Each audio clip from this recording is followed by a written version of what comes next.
Policies की data entry करने के लिए आपको डेटा मेंटेनेंस ग्रुप में प्रपोजल एंड पॉलिसी मैनेजमेंट के ब्रांच को ओपन करना है। तो मैं इसे यहां क्लिक करता हूं और यहां से आपने पॉलिसीज का ऑप्शन चूज करना है। जैसे मैंने ये पॉलिसीज के ऑप्शन पे क्लिक किया, मेरा पॉलिसीज का फॉर्म यहां पे ओपन हो गया। अब हम इसे ऐड मोड में ले जाते हैं। ये ऐड का बटन मैंने क्लिक किया और मैं इसे ब्लैंक कर देता हूं फॉर्म। पॉलिसी की एंट्री में आपको बहुत सारे सेक्शंस हैं, हर एक सेक्शन में अलग अलग किस्म की इंफॉर्मेशन डाली जाती है। तो चलिए देखते हैं एक एक करके कौन से सेक्शन में क्या टाइप की इंफॉर्मेशन डालनी है और उसमें हमें क्या क्या फीचर्स अवेलेबल हैं। सबसे पहले हमने पॉलिसी होल्डर की डिटेल डालनी है। ये पॉलिसी किसको बिलोंग करती है, कौन से फैमिली को, और उस फैमिली में कौन से फैमिली मेंबर को ये पॉलिसी बिलोंग करती है। तो उसके लिए पहले हमने ग्रुप कोड डालना है। अगर आपको ग्रुप कोड पता है तो आप यहां पे डायरेक्ट टाइप कर लीजिए। अगर आपको नहीं पता है तो आप यहां से क्लिक करके ये पॉपअप हेल्प में आ जाइए और यहां से आप अपना ग्रुप को सिलेक्ट कर लीजिए। समझो यहां से आपको कौन सा ग्रुप चाहिए, ये पूरी लिस्ट आ गई। मैं अभी ये एग्जांपल के लिए सुदेश अरोरा ले लेता हूं और ओके करता हूं। सुदेश अरोरा जैसे मैंने सिलेक्ट किया तो यहां पे उनका नाम आ गया, उनका ग्रुप का कोड आ गया और उनके सभी फैमिली मेंबर की लिस्ट ये इसमें आ गई। नेक्स्ट हमें क्या काम करना है, हमें बताना है ये कौन सा पॉलिसी होल्डर इसमें से कौन है। तो हम ले लेते हैं मुकेश कुमार अरोरा को। जैसे मैंने मुकेश कुमार अरोरा लिया तो उसका डेट ऑफ बर्थ और उसका एज नियरर बर्थडे इधर लिस्ट हो गई। तो ये अभी हमने क्या काम किया है कि पॉलिसी किसको बिलोंग करती है वो स्पेसिफाई कर दिया है। इससे पहले कि मैं आपको ये अगला सेक्शन समझाऊं, मैं आपको बताना चाहूंगा यहां पे एक विशेष बटन हमने दे रखे हैं। यदि आपने पॉलिसी एंट्री शुरू की और फिर आपने रियलाइज किया कि ये तो हमने बनाया ही नहीं है कस्टमर मास्टर में और ये नया कस्टमर है, तो आपको ये पॉलिसी एंट्री का फॉर्म छोड़ने की जरूरत नहीं है। आप यहां से directly add a new customer का इधर फॉर्म यहां से ओपन कर सकते हो और इधर से ही आप नए कस्टमर को क्रिएट कर सकते हो। सिमिलरली अगर ये समझो सुदेश अरोरा जी की फैमिली थी आपके पास मास्टर रिकॉर्ड में, लेकिन ये नाम जो 4 इधर दिए आपने समझो ये 5वां नाम भी आपके पास में होना चाहिए था जो नहीं है। समझो फॉर एग्जांपल धीरज अरोरा, आपको धीरज अरोरा की पॉलिसी बनानी थी, लेकिन अभी आप रियलाइज कर रहे हैं कि सुदेश अरोरा की फैमिली तो है लेकिन उस फैमिली में धीरज अरोरा का नाम नहीं है। तो आप यहां से डायरेक्टली सुदेश अरोरा की फैमिली में एक और मेंबर ऐड कर सकते हैं इस बटन को दबा के। तो चलिए आगे बढ़ते हैं प्राइमरी डिटेल्स के सेक्शन में। इधर सबसे पहले मैंने पॉलिसी का नंबर डालना है जो आपके पॉलिसी बॉन्ड या उसके प्रीमियम रिसीट के ऊपर मेंशन्ड है। तो ये मैंने एक पॉलिसी नंबर डाल दिया। मैं इधर डेट ऑफ कमेंसमेंट डाल देता हूं 12/6/2010। तो यही कमेंसमेंट डेट जैसी यहां पे कंप्लीशन डेट पे भी कॉपी हो गया है। अगर डेट ऑफ कंप्लीशन कोई अलग है तो आप यहां पे date of completion of policy डाल दीजिए, या अगर आपको नहीं पता है तो आप उसे कमेंसमेंट डेट जैसा ही रहने दीजिए। नेक्स्ट आपको इसके अंदर ये कौन से प्लान में पॉलिसी दी गई है वो सिलेक्ट करना है। अब ये जो लिस्ट यहां पे जो दिख रही है नीचे, ये वही प्लान्स हैं जो इस पॉलिसी होल्डर को अवेलेबल हैं उनके एज के मुताबिक। तो हम यहां से ले लेते समझो ये 14 नंबर 14 नंबर प्लान में मैंने इसको ले लिया और अभी आगे बढ़ते हैं मोड के ऊपर। जैसे ही मैंने एंटर किया आप देखिए उसने ये बाईपास कर दिया ये दोनों क्वेश्चन, क्योंकि ये 14 नंबर प्लान को लागू नहीं होते हैं। स्पाउस और को पार्टनर्स डेट ऑफ बर्थ, ये जॉइंट लाइफ पॉलिसीज वगैरह में ये क्वेश्चन लागू होते हैं। तो ऑटोमेटिकली मेरा कर्सर आ गया मोड के ऊपर। कौन से मोड ऑफ पेमेंट में ये पॉलिसी दी गई है, yearly, half yearly, quarterly, monthly या salary saving scheme. SSS is the salary saving scheme. तो हम इसे अभी ले लेते हैं ईयरली मोड में और फिर चले जाते हैं टर्म के ऊपर। टर्म में डाल देता हूं, इसमें समझो 25 साल की टर्म है, 25 साल की प्रीमियम टर्म हो गई। सम एश्योर्ड डाल देता हूं मैं इसके अंदर 10 लाख। अगर कोई इसके ऊपर एक्स्ट्रा प्रीमियम चार्ज किया गया है तो वो एक्स्ट्रा प्रीमियम का रेट कितना है, आपने पूरा प्रीमियम नहीं डालना है, आपने सिर्फ रेट डालना है। 4 रुपीज पर 1000 या 2 रुपीज पर 1000 या 12 रुपीज पर 1000। तो रेट पर 1000 इधर डालना है, ऑटोमेटिकली वो प्रीमियम कैलकुलेशन में कंसीडर कर लिया जाएगा। तो इसे मैं अभी 0 छोड़ देता हूं और जैसे ही मैंने एंटर दबाया इसके ऊपर आप देखिए मेरा बेसिक प्रीमियम जो है वो कैलकुलेट होके आ गया 36,315। ये जो पॉलिसी होल्डर है उसकी एज एट एंट्री के मुताबिक और उसके प्लान और टर्म के मुताबिक ये और सम एश्योर्ड को कंसीडर करते हुए ये बेसिक प्रीमियम कैलकुलेट हो गया है। इसके साथ में जो बटन दिया गया है ये आपको फिर से अगर रिकैलकुलेट करना है मैनुअली, समझो बाय चांस आपने इधर मैनुअली चेंज कर दिया ऐसे और आप चाहते हो कि नहीं नहीं जो कैलकुलेटेड था वही अमाउंट आना चाहिए, तो मैं इसे क्लिक कर देता हूं और इसके बाद में आप देखिए फिर से मेरा नेक्स्ट क्वेश्चन बाईपास हो जाएगा कंपनी का। ये जो कंपनी है ये सैलरी सेविंग मोड अगर मैंने लिया है तो ही ये कंपनी का क्वेश्चन एक्टिव होगा, क्योंकि सैलरी सेविंग लेता हूं तो मुझे पेइंग अथॉरिटी कंपनी कौन सी है वो मुझे यहां से सिलेक्ट करना जरूरी है।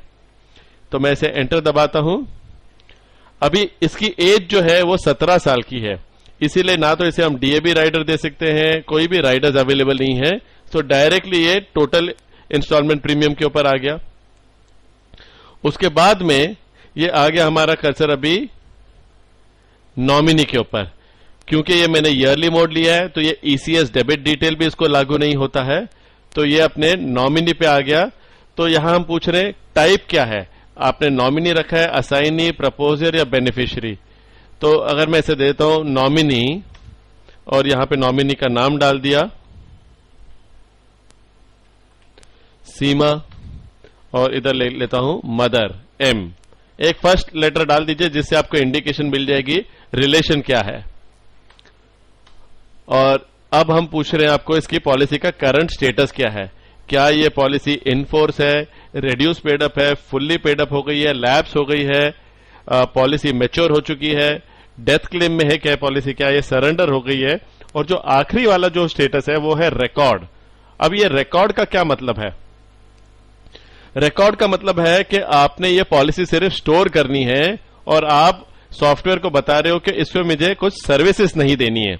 अगर आपने इसको रिकॉर्ड ओनली मार्क कर दिया तो ना तो ये प्रीमियम लिस्ट में जो प्रीमियम ड्यू स्टेटमेंट में भी अपियर नहीं होगा, ना आपका मैच्योरिटी स्टेटमेंट में अपियर होगा, ना आपके premium calendar, comprehensive chart, customer के सर्विस से रिलेटेड कोई भी रिपोर्ट में ये पॉलिसी को कंसीडर नहीं किया जाएगा। तो आप सोच रहे हैं कि फिर ये पॉलिसी का रिकॉर्ड रखूं क्यों मैं?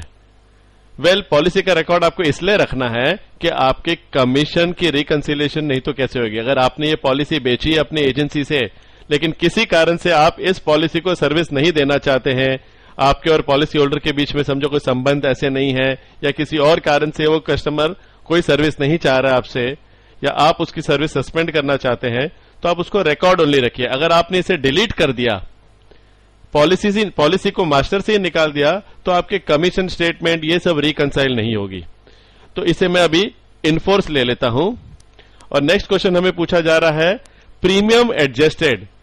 इसका मतलब है मुझे यहां ऐसे एंटर करना है कि at the time of taking the policy कितने प्रीमियम एडजस्ट हुए।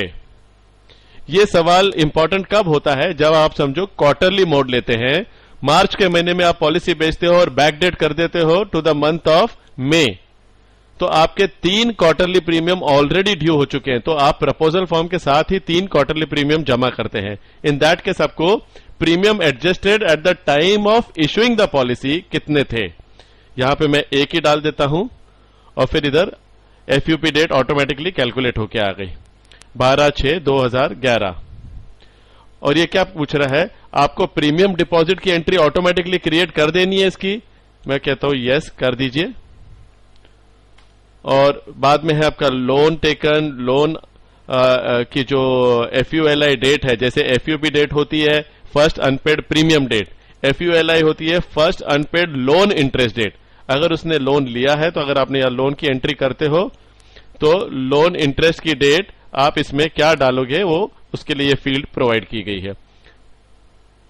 यहां पे आपने पॉलिसी में अगर कुछ भी डिपॉजिट कर रखा है तो वो डिपॉजिट का अमाउंट आप इधर डाल दीजिए। जैसे कितनी बार क्या होता है कि आपने कुछ पैसा डिपॉजिट में रखा है जो आगे जाके एडजस्ट होना है, तो वो अमाउंट आपने इधर डाल देना है। और अगर इस पॉलिसी में कुछ एक्सचार्ज बचा है तो वो आपने इधर एंटर कर लेना है। नेक्स्ट सेक्शन आप देख रहे हैं ये बंद है, ये एक्टिव नहीं है क्योंकि ये पेंशन प्लान के लिए लागू होता है और ये मेरी पॉलिसी है एंडोमेंट की। अब हम आ जाते हैं ये लास्ट सेक्शन अदर इंफॉर्मेशन में। यहां पे आपने सिलेक्ट करना है आपने कौन से एजेंसी से ये पॉलिसी इश्यू की है। अभी यहां मैंने एग्जांपल में क्या लिया कि मेरे फैमिली में 4 एजेंसी हैं, तो आपने ये कौन से एजेंसी से ये पॉलिसी इश्यू की है, कौन सी एजेंसी से आपने पॉलिसी बेची है, वो आपने यहां पे सिलेक्ट कर लेना है। अगर ये पॉलिसी किसी और एजेंट के थ्रू थी जिसे आपने लिया है सिर्फ सर्विस करने के लिए, तो आप उसे अदर एजेंसी मार्क कर दीजिए। ये अदर एजेंसी मार्क करने से क्या होगा कि आप इसको सर्विस तो दे सकेंगे, लेकिन ये ऑटोमेटिकली आपके कमीशन रिपोर्ट वगैरह से एलिमिनेट हो जाएगी, इसको कंसीडर नहीं किया जाएगा।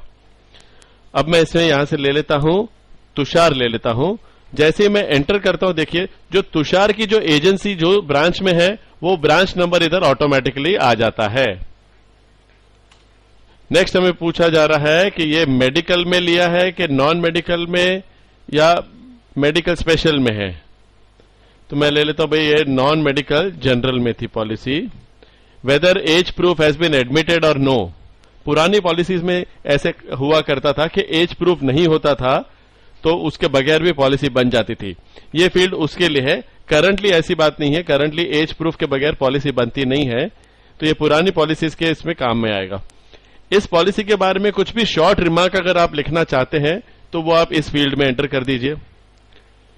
इस फील्ड में आप डालेंगे टैक्स बेनिफिशियरी कौन है, इस पॉलिसी का टैक्स बेनिफिशियरी कौन है। ये क्या मतलब है कि पॉलिसी देखिए हमने ली है मुकेश कुमार अरोरा की, जो कि अभी तक एडल्ट भी नहीं बना है, लेकिन सुदेश अरोरा इसका प्रीमियम देने वाले हैं। तो इसका मतलब है कि जो भी प्रीमियम मैं कलेक्ट करूंगा मुझे सुदेश जी को बोलना पड़ेगा सर ये आपके अकाउंट से दीजिए, क्योंकि आप इसका सेक्शन 80 सीसी बेनिफिट लेने वाले हैं। तो ये इधर जो मैं एंटर करूंगा सुदेश, तो ये मेरे प्रीमियम लिस्ट में भी मुझे एक कॉलम मिल जाता है टैक्स बेनिफिशियरी कौन है। तो इससे मुझे क्लियर आइडिया रहता है जब मैं ये पार्टी के पास जाऊं उनको बता सकूं कि सर ये अकाउंट से आपने प्रीमियम मुझे देना है। इस पॉलिसी के बारे में कोई भी डिटेल्ड नोट्स आपको मेंटेन करने हैं तो वो आप इस फील्ड में डाल सकते हैं। इधर काफी लंबे चौड़े नोट्स आप रख सकते हैं ये पॉलिसी के बारे में। ये हो गई पॉलिसी की बेसिक इंफॉर्मेशन, मतलब एक सिंपल पॉलिसी की डेटा एंट्री। तो पहले हम इसे सेव कर देते हैं। सेव एंड कंटिन्यू पे क्लिक करता हूं। ये हो गई premium deposit entry has been saved, क्योंकि मैंने यहां पे क्रिएट प्रीमियम डिपॉजिट एंट्री का सिलेक्शन ऑन रखा था। ओके करता हूं, रिकॉर्ड सेव्ड सक्सेसफुली, यानी कि पॉलिसी भी सेव हो गई। अब मेरी एक पॉलिसी सिंपल तरीके से बनाई मैंने और वो सेव हो गई। अभी हम थोड़े अलग अलग किस्म के सिचुएशंस को समझते हैं। इसके लिए अभी हम एक नई पॉलिसी बना लेते हैं। तो हम एक ग्रुप सिलेक्ट कर लेते हैं राज गोयंका जी का, और इसके अंदर से हम सिलेक्ट कर लेते हैं सुधीर गोयंका। इसकी पॉलिसी नंबर डाल देते हैं 8955474112 और इसकी कमेंसमेंट डेट ले लेते हैं अभी हम 2005 नहीं लेते हैं 05/2008 और इसकी डेट ऑफ कंप्लीशन डाल देते हैं 23/03/2009। और यहां पे मैं फिर से वही आपका एक 14 नंबर प्लान ले लेता हूं और इसे मैं कर लेता हूं क्वार्टरली मोड। 20 साल का टर्म ले लेते हैं, 10 लाख की पॉलिसी बना लेते हैं। और देखिए जैसे ही मैंने इधर एंटर किया तो इनके लिए जो भी राइडर्स अवेलेबल है वो यहां पे लिस्ट होके आ गई। अब मैंने इनको जो जो राइडर दिए हैं पॉलिसी में वो मैंने सिलेक्ट कर लेने हैं। मैंने उसे डबल एक्सीडेंट बेनिफिट दिया है। तो आप देखिए बेसिक प्रीमियम है 12,712, लेकिन उसका टोटल प्रीमियम है 12,962, क्योंकि मैंने डीएबी भी ले लिया इसके अंदर। और अगर मैं इसमें टर्म राइडर भी ले लेता हूं तो ये फर्दर इंक्रीज हो जाता है। तो ये राइडर की प्रीमियम डिटेल डालने के बाद मेरा टोटल प्रीमियम चेंज हो जाता है। अब आप देखिए यहां पे पॉलिसी को इन्फोर्स कर लेता हूं और यहां पे अभी देखिए ये एप्लीकेबल हो जाता है कि मैंने 3 प्रीमियम एडजस्ट किए, क्योंकि मैंने पॉलिसी कंप्लीट कभी की है मार्च में और कमेंसमेंट डेट बैक डेट किया हुआ है मई के लिए और मोड है क्वार्टरली। तो ये 3 प्रीमियम करने के बाद में इसका जो रादर 4 प्रीमियम चारों प्रीमियम मेरे साल के मैंने एडजस्ट कर लिए। तो इस तरह से मैं इसके ये प्रीमियम एडजस्टेड का फील्ड यहां पे महत्वपूर्ण हो जाता है। इसे मैं चेंज करके मंथली मोड कर देता हूं। और यहां पे फिर से आपको एक और चीज की इंपॉर्टेंस दिखाऊंगा, यह है इस बटन की। अगर आपने प्रीमियम की फील्ड में कुछ भी फिगर डाल रखा है तो ऑटोमेटिक कैलकुलेट नहीं होगा, फिर आपको यहां पे क्लिक करना होगा और ये आ गया उनका मंथली प्रीमियम 4458 रुपीज। और यहां से मैं ये भी ले लेता हूं और ये भी ले लेता हूं, तो 4910 रुपीज। अभी यहां पे ईसीएस डेबिट डिटेल है। अभी जैसे ईसीएस डेबिट एलआईसी ने शुरू कर लिया है, तो मैंने कहा कि ये प्रीमियम जो है ये ईसीएस से पे होगा। तो अगर ये ईसीएस के लिए एनरोल किया गया है तो इसे आप सिलेक्ट कर लीजिए और बता दीजिए ये कौन से तारीख को डेबिट होगा। 28 तारीख को डेबिट होगा और उनके कौन से अकाउंट से पैसा निकाला जाएगा। तो देखिए इनका हमने कोई बैंक अकाउंट डिटेल बना नहीं रखा है, तो यहां पे बैंक अकाउंट डिटेल बनाने की एक आवश्यकता है। अगर आपको इसका बैंक अकाउंट डिटेल बनाना है जहां से डेबिट हो रहा है तो इस बटन पे मैं क्लिक करूंगा और यहां पे मैं बैंक अकाउंट का, सुधीर का जो बैंक अकाउंट है वो मैं समझो एचडीएफसी बैंक जो है उसके अंदर ब्रांच है समझो वर्सोवा, अकाउंट होल्डर नेम डाल दिया, अकाउंट नंबर डाल देता हूं, account type is savings bank, MICR number वगैरह में ऑप्शनल है, छोड़ सकता हूं। उनका address, city, pin code, state भी ऑप्शनल है। आप इसे फिल करेंगे तो अच्छी बात है, नहीं भी फिल करेंगे तो इतनी इंफॉर्मेशन डाल के भी मेरा ईसीएस का काम हो सकता है। ओके कर देता हूं। तो देखिए ये बैंक अकाउंट से ये पैसा कट रहा है, ये मैंने अपने पॉलिसी में रिकॉर्ड कर लिया। तो ईसीएस डिटेल को इस तरह से आपने एंटर करना है। और अब हम जाके इस पॉलिसी की भी बाकी इंफॉर्मेशन डाल देते हैं, जैसे कि कौन से एजेंसी से इसको इश्यू किया हुआ है, एजेंसी मधु, और ये नॉन मेडिकल स्पेशल में निकली है पॉलिसी। और इसे मैं अभी सेव कर देता हूं। तो ये पॉलिसी भी सेव हो गई। अभी हमें एक और सिचुएशन समझना है और वो है अलग अलग किस्म के प्लान में क्या क्या टाइप की इंफॉर्मेशन यहां पे डालनी पड़ेगी। सुधीर गोयंका की पॉलिसी में ही जाते हैं और इस पॉलिसी को हम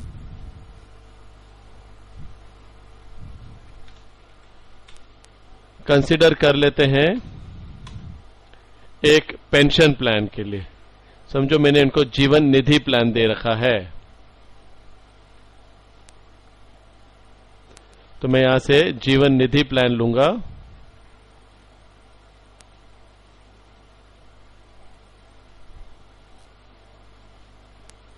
ये मेरा जीवन निधि प्लान आ गया। जीवन निधि प्लान में मैं उनको ईयरली मोड में 20 साल के टर्म के लिए मैं पॉलिसी दे रहा हूं। ओके, और मैं यहां पे ले लेता हूं 25 लाख। इसे मैं यहां पे कैलकुलेट कर लेता हूं और इसे ऑफ कर देता हूं क्योंकि ये मेरा ईयरली मोड में है, तो इट डजंट मेक सेंस। यहां पे अगर आप आके देखें अभी तो नंबर ऑफ प्रीमियम्स एडजस्टेड भी मैं 1 ले लेता हूं और ये अपना एफयूपी डेट आ गई। एन्युटी डिटेल का जो विंडो है अभी एक्टिव हो गई है, तो ये हमें पूछ रहे भाई इनका एनसीओ कितना है, प्रोजेक्टेड एनसीओ क्या रहेगा। तो यहां पे मैंने क्लिक कर दिया तो प्रोजेक्टेड एनसीओ आ गया based on the last bonus declared, जो प्रोजेक्टेड एनसीओ है। अगर मैं इनको लमसम बोलूंगा कि ये 33% लमसम ले सकते हैं और उसके बाद में मैंने सिलेक्ट करने कौन से ऑप्शन में ये पॉलिसी दी है। लेट अस से हमने ऑप्शन डी में दिया है और पेंशन का मोड क्या रहेगा और फिर पेंशन अमाउंट कितनी अप्रोक्सीमेटली आएगी वो मैंने कैलकुलेट कर लिया, 24,481 रुपए। तो ये मैंने इंफॉर्मेशन डाल दी इनकी जीवन निधि के लिए। तो जब भी आप पेंशन प्लान की एंट्री करो तो वो पेंशन प्लान की एंट्री के लिए ये इंफॉर्मेशन भी ओपन हो जाती है। इसे भी हम अभी सेव कर देते हैं। और अभी मैं आपको टेबल नंबर 89 की एंट्री के बारे में कुछ विशेषता बताना चाहूंगा। हम यहां से ले लेते हैं सुदेश अरोरा जी का पॉलिसी नंबर डाल दिया 1504/2010 ले लिया और यहां पे हमने ले लिया 89 टेबल। तो देखिए यहां पे स्पाउस और उनका डेट ऑफ बर्थ यहां पे ओपन हो गया, तो उनके स्पाउस का नाम मैंने यहां से सिलेक्ट कर लेना है और मैंने डेट ऑफ बर्थ डालना है। तो टेबल नंबर 89 अगर आप ले रहे हैं तो आपको ये दो इंफॉर्मेशन भी डालना होता है। नेक्स्ट अगर आप देखेंगे मैंने एसएसएस लेता हूं तो ये कंपनी का कॉलम भी ओपन हो जाता है। समझो ये mister Sudesh Arora air India के हैं, तो यहां से मैंने एयर इंडिया सिलेक्ट कर लिया। रिमेंबर वन थिंग, ये जो भी ड्रॉप डाउन में आप देख रहे हैं कंपनी का ड्रॉप डाउन, ये सब मास्टर डेटा में हमने आपको फैसिलिटी दे रखी है पीए कोड एंटर करने के लिए। मास्टर डेटा में ब्रांचेस को भी एंटर करने के लिए हमने फैसिलिटी दे रखी है, एजेंसीज एंटर करने के लिए यहां पे सिलेक्शन फैसिलिटी दे रखी है। तो जो भी आपने मास्टर रिकॉर्ड बनाया है वही आइटम्स इस लिस्ट, इन जितने भी लिस्ट आपको दिख रहे हैं वहां पे आएंगी। तो ये फैसिलिटी आपको दी है। अगर ये एसएसएस मोड में है तो कौन से कंपनी को मिस्टर सुदेश अरोरा बिलोंग करते हैं वो आपने एंटर करना है। तो ये अपना हो गया टेबल नंबर 18। तो ये है वेरी सिंपल वे इन विच आप अपने पॉलिसी का रिकॉर्ड्स एंटर कर सकते हैं। जैसे आपने ये ट्यूटोरियल में ही अभी एक्सपीरियंस कर लिया होगा, बहुत ही सिंपल है और बड़ा लॉजिकल है। प्लान के मुताबिक आपके सामने सवाल ओपन हो जाते हैं, आपको सिंपली उसको फिल करना है और सेव कर देना है।